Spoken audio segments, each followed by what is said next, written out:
everything is, if you listen to Chief Bill Blair, going according to their plan, or at least what they expected. They expected roving bands of G20 protesters. It appears to me that they even expected them to set fire to police vehicles. They left them there. We were surprised by that, and that some of these vehicles were just left on Queen Street. And left to burn. And their strategy. Exactly. And you know, this core group of militant protesters disguised with the dark bandanas, wearing bike helmets, using what's referred to as the black bloc tactic, are still out there, and they, you know, began this violence on our streets, and everything has been going according to Chief Blair, the security plan, and that's why they set up this special processing center on Eastern Avenue, the old movie studio down there. I am profoundly disappointed in the criminal acts which have taken place. We have seen windows broken and police cars burned. It is very regrettable that such vandalism and violence could not be prevented.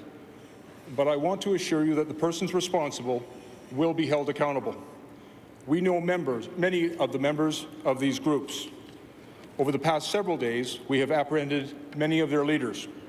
And sometimes it seems we have to wait days, even weeks, to get some straight answers from authorities. Questions that are still remaining that have been asked since the beginning.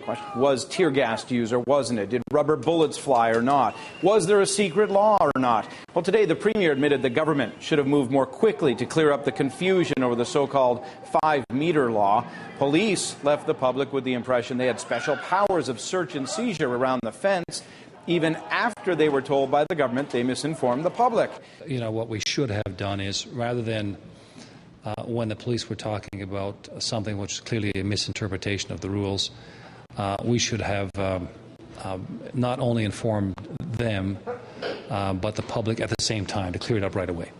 You're talking about the people's, you know, civil rights and civil liberties going. Well, we saw, we got a taste of that here in Toronto about a month ago. The New World Order was here. The G20 summit took place in Toronto, and it was the most expensive security situation, I think, in the history of the country.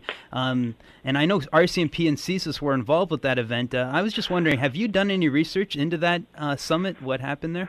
No, I haven't done any research into it, but it's predictable about the way things operate. In previous conferences in Quebec and in Calgary and Vancouver, you've seen the way these things are handled in Canada, and there's essentially, the police are allowed to create new law, basically. They operate literally above the law. Yeah, they're going to do it. In order to disperse the crowds that gathered, tear gas was used today for the first time. It was used after a warning was given to the public about its impending use. There, to the best of my knowledge, has been no use of other use of force options like rubber bullets. I'm aware that that's been twittered by a number of people, but that, like much of the information being put out by these anarchists, is misinformation in order to mislead the public and the media. With respect, Chief, I got an email from a political operative with a picture of one of these bullets on the street. So could it be that they're being used without your knowledge? No, I would be advised if those devices were being used. I have been at headquarters all day, and I have been in contact with the incident commanders, the use of those devices. Now, I'm aware that those devices are deployed on the street, but I have not been advised that any such device has been fired at any individual.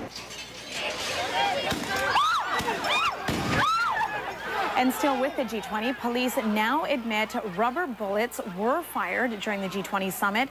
Earlier this week, a BC woman claimed she was injured by rubber bullets fired outside the Eastern Avenue Detention Center. A police spokesperson initially said that none had been fired. Now he's saying they were, and that he was misinformed. Rubber bullets. Let me see that. Rubber bullets. Yes, you can.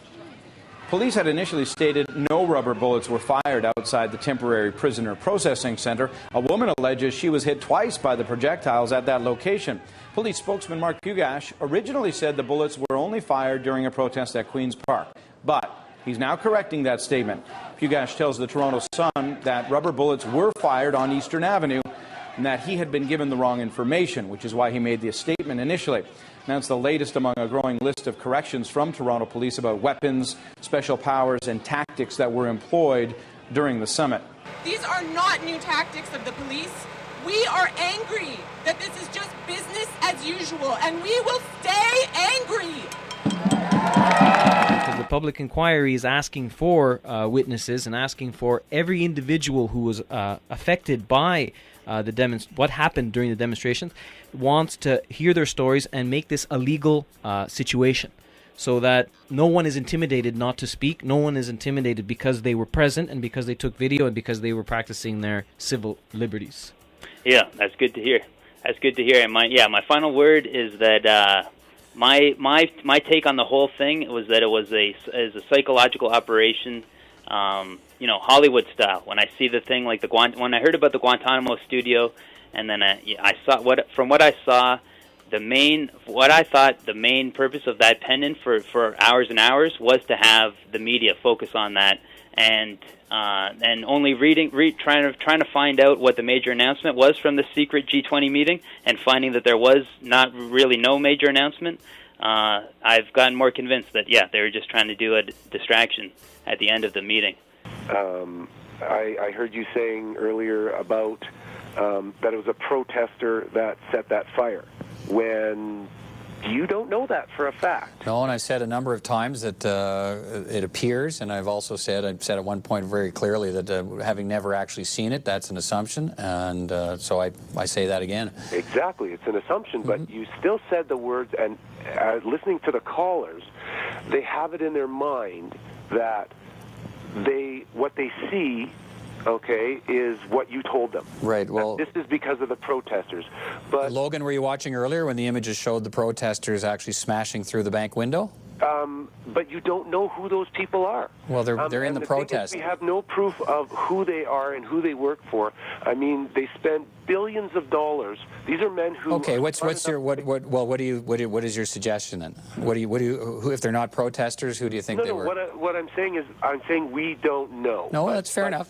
But what is happening is they spend billions of dollars, for security for this summit.